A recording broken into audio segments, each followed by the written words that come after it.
கொள்கை தலைவர்கள் 5 பேரை வச்சுக்கிட்டு அதுக்கப்புறம் பார்த்தீங்கன்னு சொன்னா மாற்றம் வருது இல்லையா?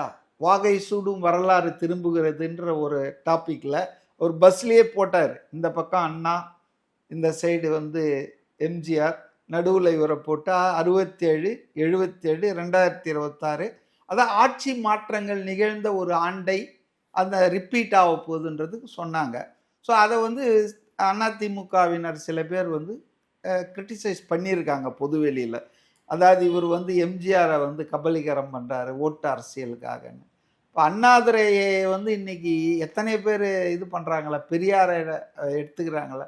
அதான் அவர் விளக்கம் சொல்லியிருக்காரு. இது வந்து அவங்களாம் பொது சொத்து, தேசத்தின், அவங்கள ஒரு குறிப்பிட்ட கட்சியின் தலைவராகவோ அல்லது ஒரு குறிப்பிட்ட மக்களின் தலைவராகவோ இல்லை, அவங்கெல்லாம் பொதுவாக இந்த தேசத்தின் சொத்து, அவங்கள யார் வேணாலும் எடுக்கலான்றதுக்கு அந்த குற்றச்சாட்டுக்கு தான் அவர் அப்படி விளக்கம் கொடுத்துருக்காருன்னு நினைக்கிறேன்.